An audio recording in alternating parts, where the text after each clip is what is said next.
what's going on, YouTubers?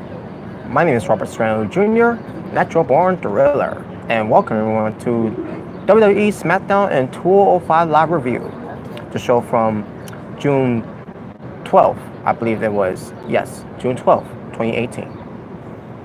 So let's start off with SmackDown. SmackDown from June 12th, 2018. They were in Minneapolis, Minnesota. I mean, not Minneapolis, Minnesota. Memphis, Tennessee. Excuse me. You got Tom Phillips, Byron Saxton, and Corey Graves on commentary. So let's get right to it. Because I don't know how much time I have. Excuse me. I don't know how much time I have because my phone is about 40% battery, and I don't have the power stick. You know, the power bank basically to charge it up. So I gotta hurry this up. So this won't take long. So let's get to it. So the show opened up actually with well, actually I didn't get started yet. Basically, the commentators were making announcements about matches that was taking place on SmackDown, and basically about Daniel Bryan versus Shelton Benjamin, Samoa Joe versus Rusev, and Shinsuke Nakamura versus Jeff Hardy, and we'll get to all that momentarily. But the show actually opened up with Paige doing this whole Money in the Bank summit for the women's. And she's got there Becky Lynch, Charlotte Flair, Lana, and Naomi. So basically, they talk about who's going to be the favorite, and who's going to win the Money in the Bank. So basically, 4 women got their shares of who's going to win the Money in the Bank. To get that briefcase back to SmackDown against the other 4 Raw women's like Alexa Bliss, Sasha Banks, Ember Moon, and Natalya. So, yeah, and basically Lana on here, she's not speaking in her Russian accent. She's actually talking in her real language, her real voice, basically. Especially her English words. Now I don't know if she's been doing this lately. Maybe I haven't noticed it, but that's last night watching SmackDown was the first time me noticing it. And yeah. So yeah, basically Lana and Naomi starts arguing a little bit. Becky Lynch and Charlotte Flair starts arguing a little bit. Basically, kind of go what they did on Raw, except there was no ladders, and they were not saying, "Well, I'm gonna win." No, they were just saying, they're just well, they kind of did say that, but not in the childish way like WWE Raw did. So all of a sudden we get Paige calming things down a little bit. All of a sudden we get to Peyton Royce and Billie Kay, the Iconics, coming out to interrupt. How is people in New York? They're pretty. Some are pretty cool, but some are that could be very crowded. Some can be rude.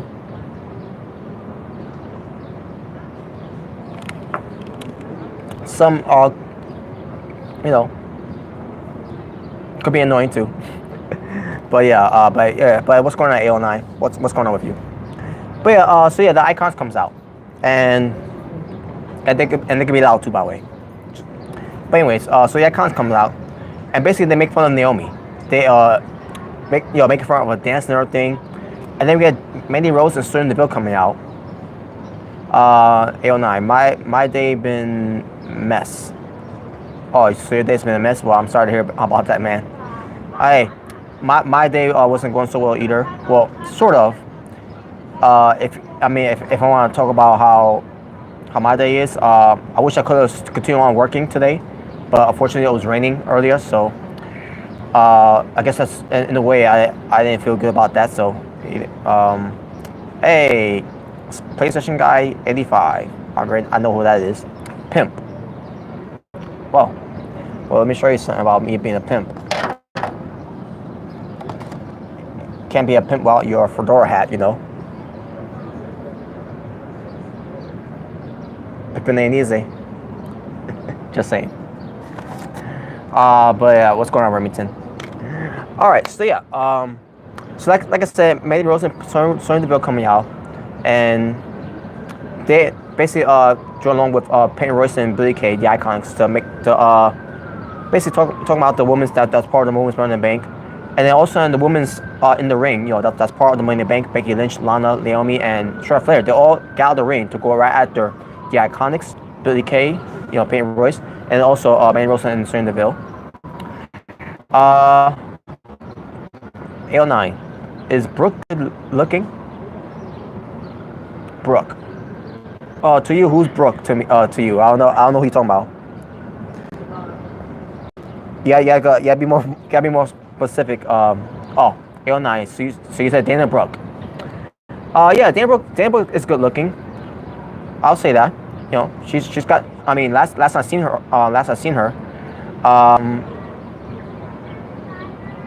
I can't remember the last time I've seen her actually, but yeah, I think she's good looking.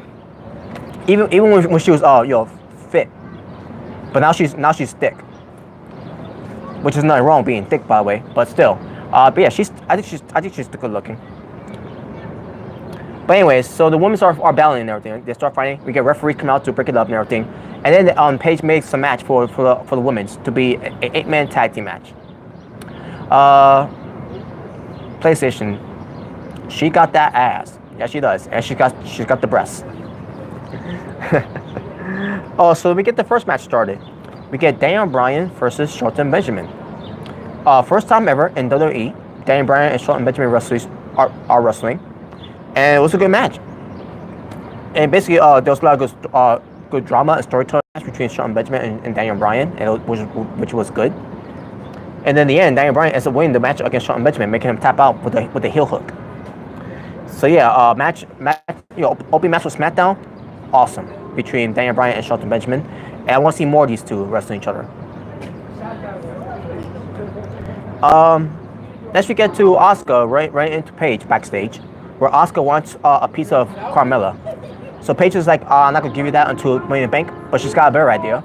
She's gonna add Asuka to be with Lana, Becky Lynch, Charlotte Flair, and Naomi to face Peyton Royce, Billie Kay, the Iconics, Mandy Rose, Sonya Deville, and the SmackDown Women's Champion Carmella in the 10 women's tag team match. PlayStation, if anybody wants to listen to the best the best rap ever, listen to Enzo Mori. He is a legend. Hey, yeah. Speaking of Enzo Mori, who's now called the real one. Speaking of which, he's got another new song out there.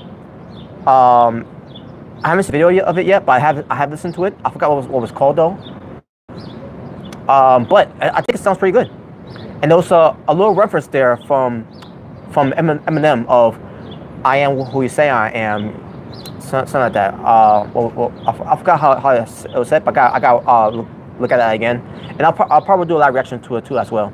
So yeah, Real One is a very good rapper. Yeah, he's better. He's doing better. He's doing way better than he's ever did in WWE. Sort of. AO9, Benjamin versus Bryan would be great mid-card U.S. title match. Yeah, it would. It would be. Hell, it would have been even great during 2010. But during that year, 2010, Shelton Benjamin was gone, and that's WWE's fault for letting him go. PlayStation. I was about to say, do a reaction of the new song that the first reaction was priceless. Yeah, because the whole thing with him riding the car, and the casket with him in there and all that, it was ridiculous too and all. And those references of Tupac's of I Am Manager, I Got Nothing But Love For You, to this girl that accused him for what's better, sort of. Basically, Shawn Benjamin will be the one carrying the match though. So, but anyways, back to this. So Paige decided to get Asuka, Carmella, but in the 10 women's tag team match, and by the way, folks, that was the main event. We'll get to that later though. The Miz, he gets confirmed. He was bumping into Paige. I mean, Paige bumps bumps into Miz. Miz is basically wearing a referee shirt. He's basically wants to be the referee between the match of Samoa Joe and Rusev. And Paige decided to give him that opportunity. So yeah, so Miz is going to be the referee for Samoa Joe versus Rusev, and we'll get that momentarily. All right, let's get to it. Yeah, here we go. Let's get to it now. So Rusev versus Samoa Joe with The Miz as a special guest referee. And by the way, Samoa Joe's got a new haircut. He's got a nice mohawk. And I think some people may be calling him Mohawk Joe. I mean, it sounds clever because he's got a mohawk haircut now, which is nice, by the way. But yeah, we get the first ever Samoa Joe and Rusev. He looks badass with hair. Yeah, I know he does. Samoa Joe does. Even with a wild hair, Samoa Joe is still a badass. Either way, he still looks. Samoa Joe, like I said, with a wild hair, still looks like a badass. Before I move on, let me see something here. Okay. So yeah. PlayStation really want Benjamin to be in Money in the Bank. Yeah, I know. I'm a little disappointed he's not in Money in the Bank. I don't understand why he's not in the Money in the Bank. You know. Yeah, we can't have Shawn Benjamin in Money in the Bank, but we got to have the New Day in the Money in the Bank instead, which is fucking bullshit. But speaking of New Day, I'll get to them later. Unfortunately, yeah. So we can't get Shawn Benjamin to be part of Money in the Bank, but we gotta have the Fag Day, those three mega faggot bitches in the Money in the Bank instead. 809. 2005 Samoa Joe was best. Yes he was. Yes, he was. I remember Samoa Joe back in 2005. My God, he was like, I'm like, wow, this guy look like he's a badass. He looks like he's the type of guy that you don't want to mess with him. You don't want to mess around with him and all that. He could kill you. Holy shit, man. The Samoan submission machine. That's what Samoa Joe is. So yeah, let's get to this match. So Samoa Joe versus Rusev was a decent match, while The Miz was refereeing the match. And in the end, by the way, I forgot to mention before I gotta bring this up because this is very important to me to bring this up because at the when that Raw, with the whole thing with John J. Coachman calling John Mayer the hip hop legend, and also saying that John Mayer, Jay-Z, same thing. So here's what happened before the match even happened. Eddie English does the introduction, as he always does when it comes to singing, but also do a freestyle type of deal for the introduction for Rusev when it comes to Rusev Day. So Rusev comes out and everything, and all of a sudden, Tom Phillips on commentary said, "This is Tom Phillips just taking a shot at Jonathan Coachman by saying, so I guess it's to the effect of that in English is he could be the next hip hop legend like that." Basically taking a shot at Jonathan Coachman for making that dumbass comment on Monday Night Raw, saying that John Mayer is the hip hop legend, and also saying that John Mayer, Jay-Z, they're same thing. So I got kicked at Tom Phillips for taking a shot at Jonathan Coachman, even though he didn't reference Jonathan Coachman's name, but he referenced hip hop legend or that hip hop star, whatever, about in English because he was down for Rusev. So yeah, it was nice that he took a side swipe to Jonathan Coachman, and some people probably didn't realize that. Rectify. What's going on? How ironic that I come to this stream just now, and you are talking about haircuts, and I just got one. Oh, good for you, man. Good for you. Oh yeah, and me, when it comes to me, I'm never gonna get a haircut. By the way, never gonna get a haircut. Never gonna cut my hair. Shout out to the late Prince. When it comes to his song, his extended song, "Kiss," where in the lyrics you hear "never gonna cut my hair," and then you hear God say, "Come here, let me cut your hair." No, don't cut my hair. Get the fuck away from my hair. Just saying. But anyways, back to this. Yes, like I said, Samoa Joe and and Rusev behind the match, and the Miz refereeing. It was decent. I mean, there was some cool spots in the match, but other than that, it was just a decent match. So then in the end, Eddie English was getting Miz distracted because Mojo basically looked like he was about to win here, right? So Mojo is upset. Wait, in fact, let me read here if I can remember what happened here.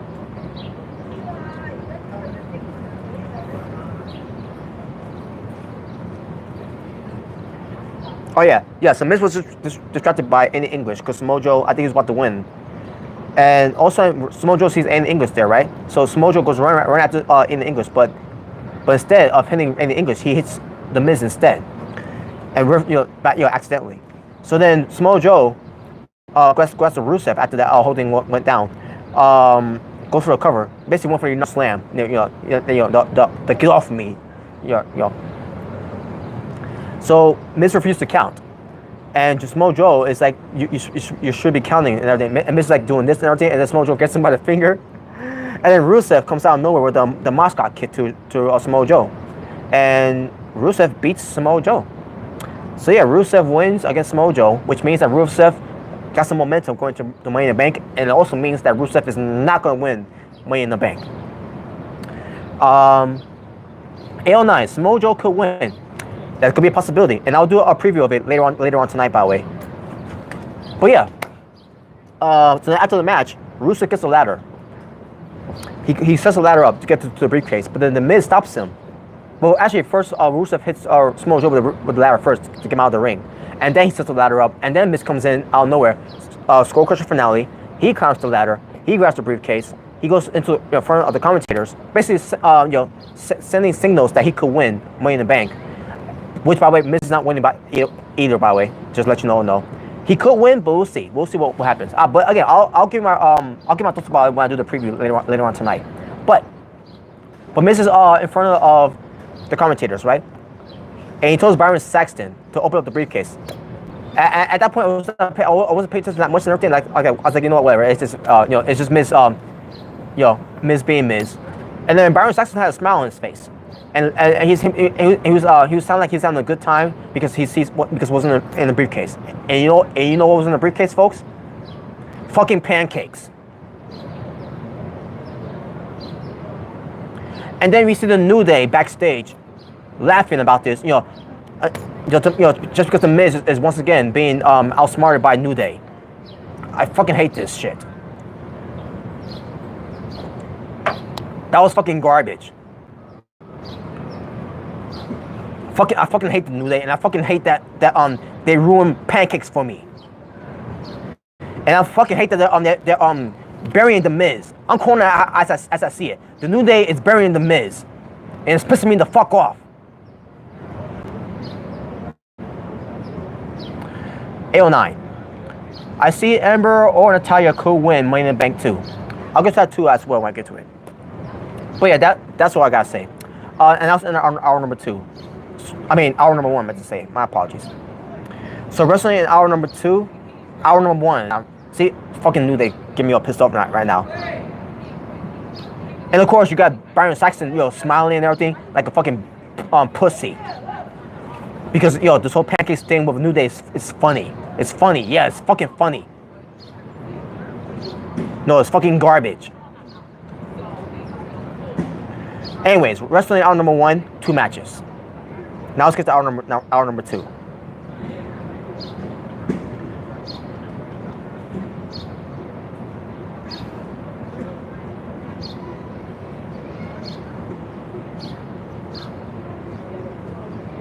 Hold on a second, folks. I think I skipped something here. Oh, I apologize, folks. I skipped something here in hour number 1. Maybe mention this right now. But before I do rectify, I hate my new haircut. It looks like Kevin Owens' 2017 haircut. What? Oh my god. Yeah, I remember how his haircut looked like before. But Kevin Owens, I like Kevin Owens' haircut too. Basically, I like Kevin Owens' haircut, the way he does it too. No, the way he has his haircut, always getting cutted. I like his haircut. I'm used to having an awesome emo type style. Okay, that's cool. But yeah, let me mention this one before I move on to hour number 2, because I forgot to mention this about hour number 1. So hour number 1 features the King's, Jerry King Lawler being the host of the King's Court, and he interviews WWE champion AJ Styles.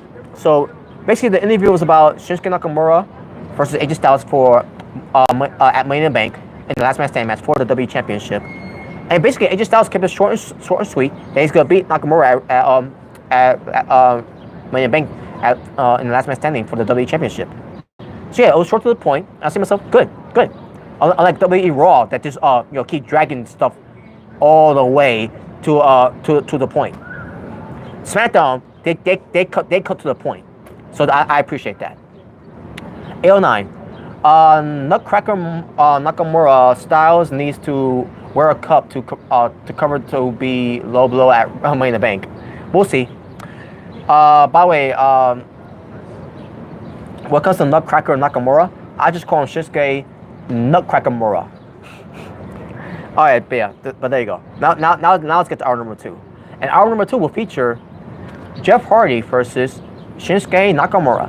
Jeff Hardy, who's the United States champion, is a non-title match. So they had a match, and it was pretty solid between Nakamura and Jeff Hardy. They went back and forth and all that.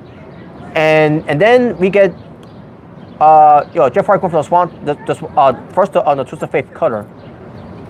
Stunner. Then he goes for the Swanton Bomb, but Nakamura gets to the but Jeff Hardy couldn't capitalize because he's going through some kind of injury that he suffered in the match against Nakamura, kayfabe. So Nakamura gets to the ropes as Jeff Hardy was covering him. And then Jeff Hardy's trying to goes through another Twist of Fate. I don't know if he's going for a stunner or a cutter version of it, but then Nakamura decides to go for the Nutcracker Mura. What the? Basically, yeah, he got himself disqualified. And then he goes for the Kinshasa, which is originally called Bomaye.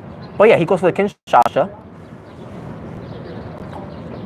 And then he starts counting 1, 2, 3, 4, 5, 6, 7, 8, 9, 10.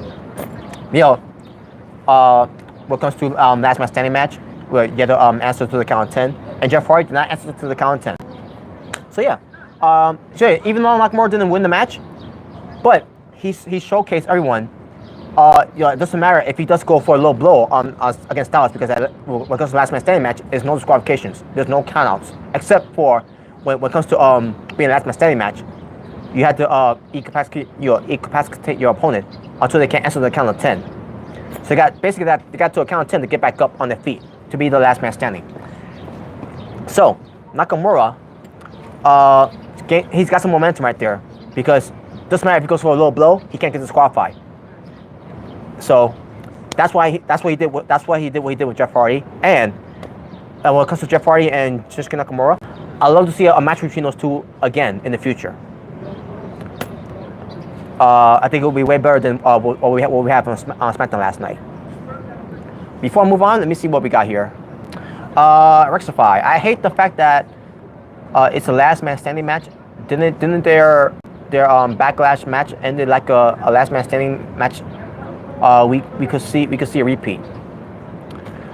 Well, I hope not. I really hope not. Rectify. They better not end it with two guys that can't get back on their feet. And that'll be it for Nakamura's final chance to be in WWE champion. AO9. I don't see Nakamura win the title. Yeah, unfortunately I don't see it either. But who knows? We'll see what happens. Rectify. I like to call it the Nutcracker uppercut. Okay, that's nice. I just call it Nutcracker Mura. Rectify. Should have been a ladder match. I agree, but except for the fact that you already got two ladder matches on the card. What comes to Money in the Bank? So, AO9. It's too late for High. Oh, it's too late for him. Oh, okay. It's too late for him. I agree. They should have put the belt on him last year. Maybe not at SummerSlam. Well, SummerSlam it should have been that night. But if they wanted to do the chase with Nakamura, if they wanted to give it to him at SummerSlam, They should have done a Hell in a Cell. But no, they decided to not give it to him because he hurt Cena on his head. And I'm talking about Vince McMahon. Vince McMahon is the reason why Nakamura's not champion. Marcus Fire. I see him winning the title. We'll see. But again, I'll do my preview later on to let you know about that. But moving on. Also, you see Carmella. She's got makeup on and everything by the makeup artist, whatever. And Renee Young interviews Carmella. And Carmella's like, she's gonna leave Asuka out like she did last week and everything. And she says that Mella is money. No, Mella ain't money. Mella is trash. Moving on. Renee Young interviews Big Cass. And Big Cass told her, you can go, I can do it myself. And then Big Cass was like, he went to the Minneapolis Fair. I mean, the Memphis Fair. Yeah, to ride rides. And he said that he was told on the ride rides. And he says, but unfortunately, Daniel Bryan's his type of height cannot ride rides and everything. And I said to myself, what the fuck is the point of this? Oh yeah, I know why. Big Cass is a big guy and Daniel Bryan's a small guy. That's the feud. That's the storyline. Moving on. Big trash. Alright, 10 women's tag team match. Naomi, Charlotte Flair, Becky Lynch, Lana, and Asuka versus the Iconics, which is Peyton Royce, Billie Kay. Also, you got Mandy Rose, Sonya Deville, and SmackDown Women's Champion Carmella. So the match happens. It was decent. It wasn't a bad match. It was decent. But I got caught one thing about this one. Look, basically Carmella went for a super kick to Asuka in the end of the match. So it looked like it was gonna be over right there. Asuka looked like she was about to lose. But who stops the count? Of all people to stop Asuka for losing the match, Lana stops the count. Really? Not Becky Lynch, not Charlotte Flair, not even a Naomi. Of all people to stop Asuka where she almost lost, Lana stopped the count.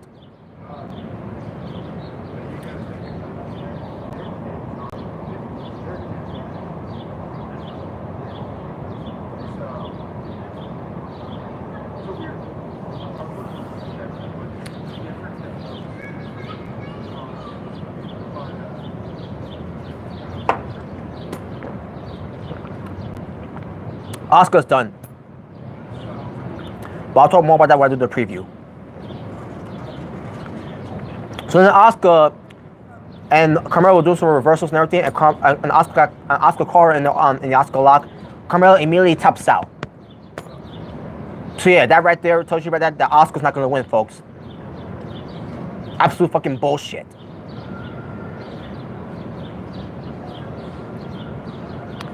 After the match, Asuka.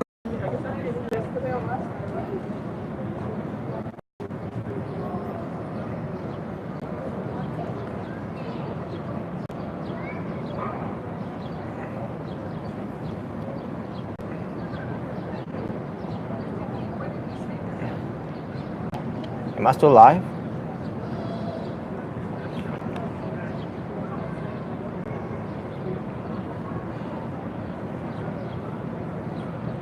Am I still live, guys? Let me know if I'm still live.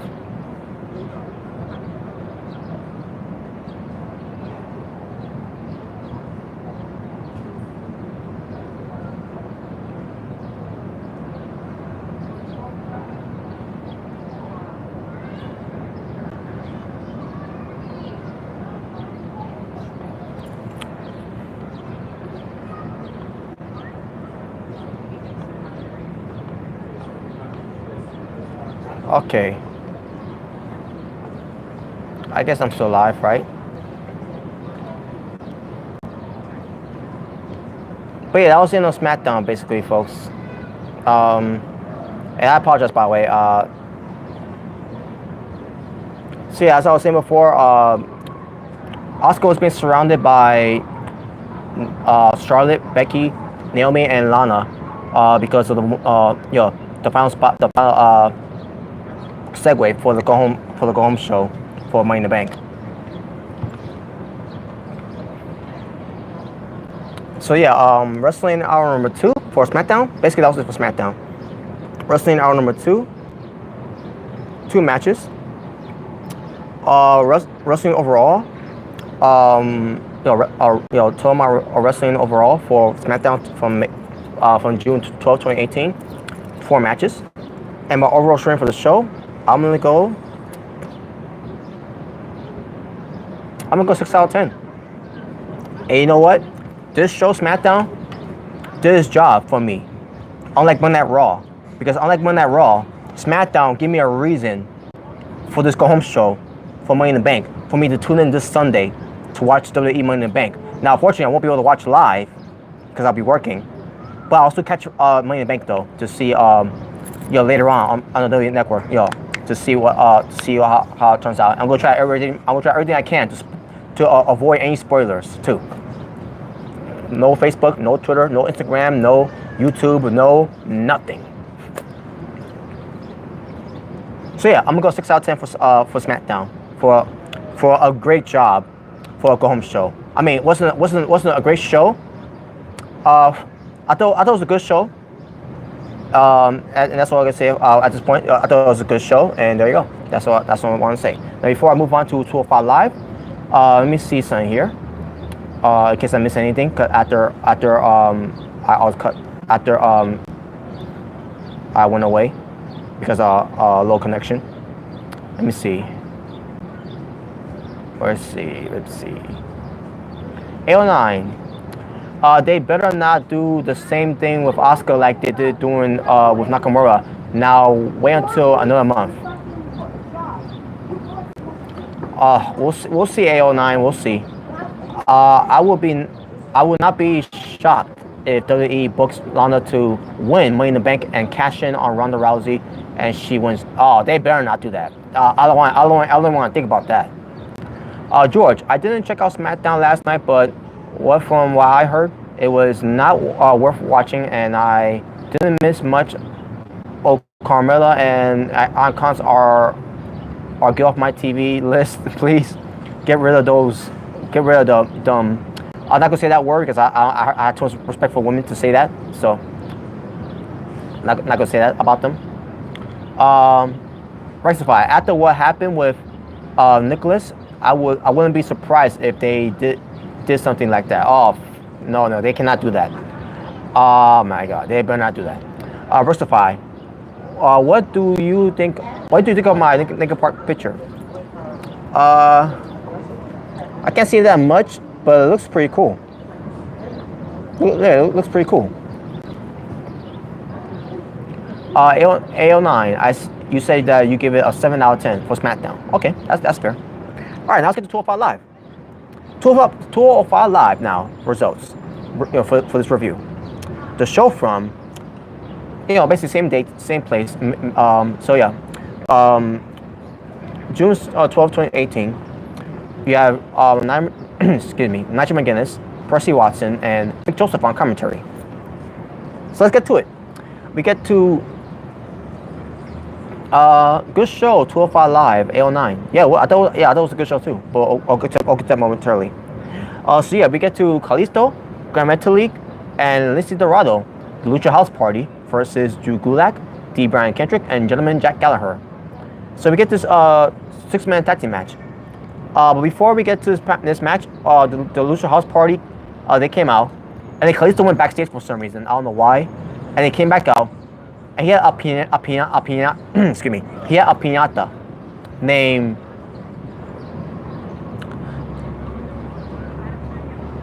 I thought it would say here, but it doesn't say here. But basically, Percy Watson on commentary, it's Penelope Gulak. And basically, when I saw the piñata with the head shape, with the head of a picture of a head of Drew Gulak on the piñata, and then Percy Watson saying, Penelope Gulak. And I see myself. I mean, not Gulak. Gulak. My apologies. Basically, Penelope Gulak, because Drew Gulak's head, the picture of his head, is on the piñata, and I see myself. What? I didn't laugh at that. I see myself, really? We're gonna do this, this bullshit on 205 Live? After we passed that already. But whatever. It is that was my only nitpick of the show. But as far as the match was between these guys, was pretty good. I thought it was pretty good. A lot of cool moves in the match. At one point, Drew Gulak was trying to go for basically trying to cheat to win, but pulling the tights on Lince Dorado. Referee realized it, and then Gulak was like, no, I didn't do that. And I'm like, you gonna say that to a front of referee when he just saw you had the handful of tights? AL9. Lucha House Party is okay. I don't really care about them. Well, I don't care about Kalisto that much.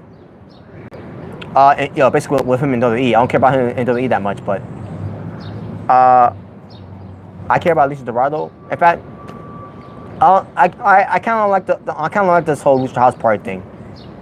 I kind of don't like it, but at the same time, they're good wrestlers. They're very good wrestlers. So basically, Drew Gulak was going up against Brian Kendrick. Brian Kendrick got the Captain's Hook submission hold, and then Lince Dorado was trying to get the ropes and everything, and then once again, Brian Kendrick was trying to go for something, and then all of a sudden, Lince Dorado rolls him up and pulls the tights of Brian Kendrick and gets the win. So yeah, the Lucha House Party wins the match because you got those guys trying to cheat to win. And by the way, they've been cheating all these entire weeks anyways.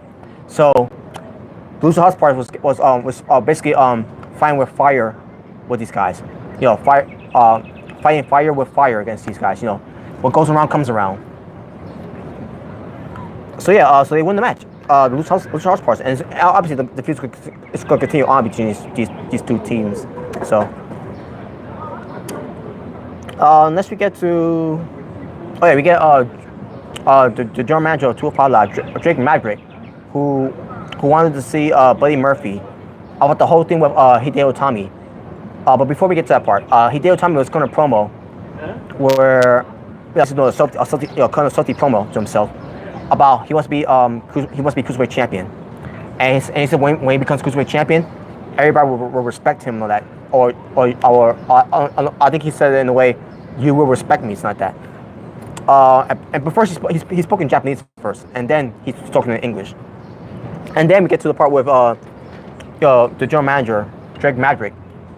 Also, he also made an announcement that before all this happened, that basically before the show started, that because of what Hideo Itami did last week, when it comes to him interfering in the main event match, he decided to suspend him for a week. Yeah, that's called repercussions. So that the main roster doesn't do that much, anyways. But I'm glad they did that for 205 Live. But yeah, Drake Maverick also Buddy Murphy. Buddy Murphy refused to wrestle until he gets what he wants. And then Drake Maverick is like, you're not gonna come in with that attitude with me and all that. And then he says, just stick around and all that and blah blah blah. And that was it. Then we get to Akira Tozawa versus Steve Urbai. Who Steve Urbai is, I have no idea. But I did enjoy his tattoos. And also, I enjoyed his tattoo of the Ultimate Warrior on his bicep. It was pretty cool. So basically, that he's a huge fan of the Ultimate Warrior, which I give him props for that.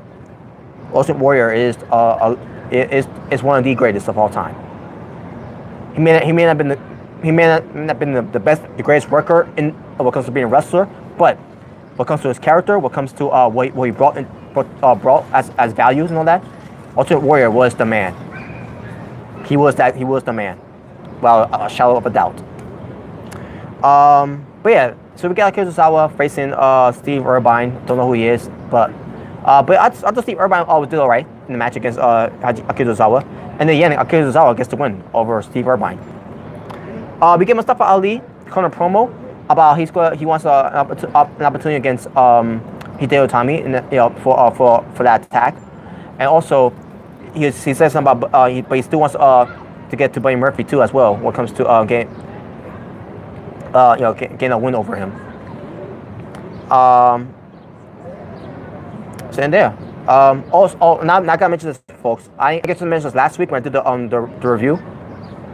For what comes to 205 Live, but it comes to someone who's gonna be making his debut, and they did a video vignette last week of it, and they did it again this week, and it's about Lio Rush. So Lio Rush is going to be coming to 205 Live, who basically came from NXT, but before he was in NXT, before he came from NXT, he was basically known from his work in Ring of Honor, where he won. He didn't win the top prospect tournament. He was the runner-up against Dalvin Dijak, the top prospect tournament. I meant to say for back in Ring of Honor. I believe that was back in the year of 2015, or it was 2016. It was one of those years. I think it was 2016, if I'm not mistaken. No, actually, I think it was 2015. I think it was 2015 that Lio Rush was a part of the top prospect tournament for Ring of Honor. And now, well, first he's again he was part of NXT, and then the whole thing with him doing that tweet to Emma, who's now using her real name, T.S. Dashwood. I mean, Tilly Dashwood. Yeah, know what I mean, Emma. But now he's gonna make it. He's gonna be part of 205 Live now. And yeah, and basically based on all of his promos too, by the way, his vignettes, he's a heel. He's cocky. He's arrogant. He's rich and all that. He's where the money is and everything. I don't remember what else the catchphrase was about, but yeah, Lio Rush. And by the way, Lio Rush is an amazing athlete, folks. If you've never seen him wrestle before, just wait till you see him on 205 Live. He's gonna kill it on 205 Live.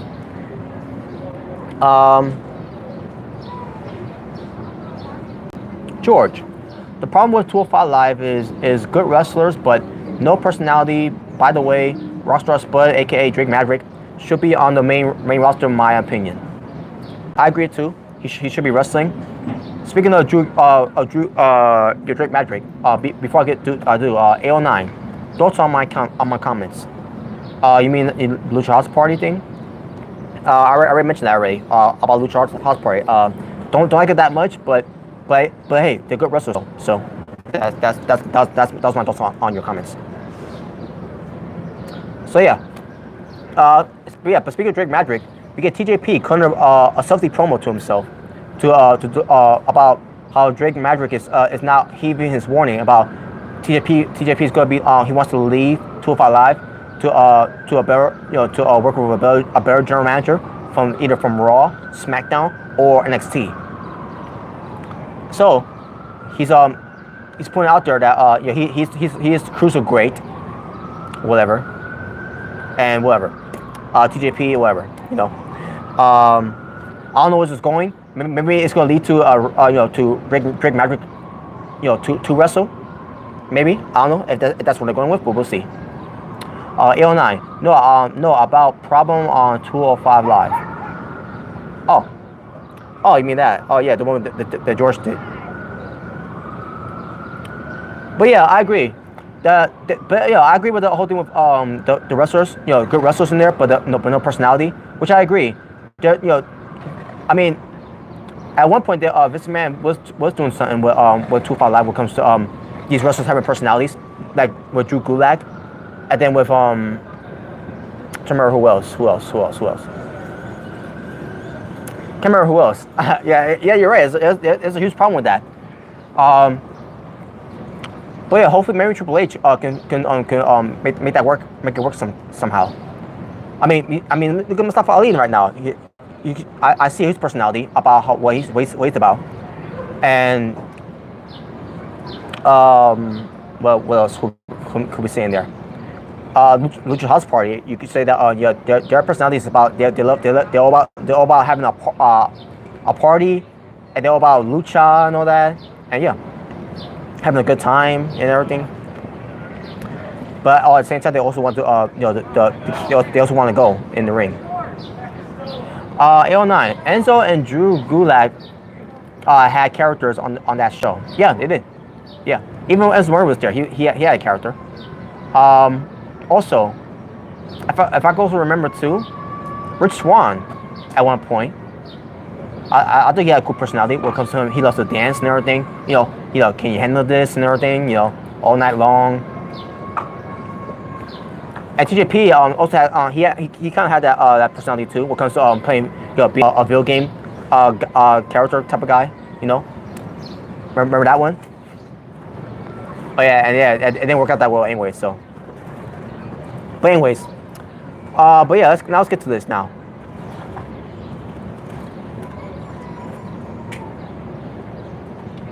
So now we get to the main event. We get Mustafa. Oh yeah, before we get to that, we got Tony Nese cutting a promo about he wants to show Mustafa Ali that it's Tony Nese's time, it's his moment and everything. And now we get to the match. I just want to mention that too, by the way. So Mustafa Ali versus Tony Nese. So Tony Nese comes out, and he's like 8 reasons why he's better. And he counts his abs. That has 8 abs, which is why it's the 8 reasons why. And then he says another reason why. This guy, Buddy Murphy, comes out along with Tony Nese, and they basically surround Mustafa Ali. And then we have the cruiserweight champion, Cedric Alexander, coming out to make things even. So we get a 1-on-1 match between Mustafa Ali versus Tony Nese, and they have a good match, folks. They were having a very good match, excellent match to say the least. We basically have Cedric Alexander and Buddy Murphy get involved a little bit from the beginning, and then in the end, Buddy Murphy got involved again, and then also a fight broke out for Buddy Murphy and Cedric Alexander, and they start fighting out here, and the match continues on with Mustafa Ali and Tony Nese. It looks like Tony Nese was about to win, but then Mustafa Ali has the momentum, making a comeback, and gets the better of Tony Nese, and it goes for the 054 and gets the win. After the match, he cuts a promo about how Drake Maverick, you need to give me what I want, and to give the fans what they want, and what we want is Mustafa Ali, Buddy Murphy, and Hideo Itami from next week. Triple threat match main event. So Drake Maverick was watching on this match, by the way. I should mention that. But then Dasha Fernandez goes up to him and says, "What do you think?" And then Drake Maverick's like, "You know what? I'm gonna give him what he wants." And so next week it's gonna be a triple threat match: Buddy Murphy, Mustafa Ali, and Hideo Itami. Main event triple threat match next week on 205 Live. Yes, can't wait for that match, folks. And by the way, I'm gonna say right now, Hideo Itami's gonna win. Yes. Drew Gulak is one of the few who have personality, but Mustafa Ali, yeah, he has personality like a doorknob. Wow, you're that was that you know what that was, George? Savage moment. that was a savage moment there. What the hell? Why are you going at Mustafa Ali like that for? What did he do? What did he ever do to you? George, where do you work at? I work in an amusement park in Coney Island. But right now I'm in downtown Brooklyn. Doing this review. AO9, nothing much to talk about on 205 Live besides the triple threat match for next week. They haven't mentioned anything else about next week.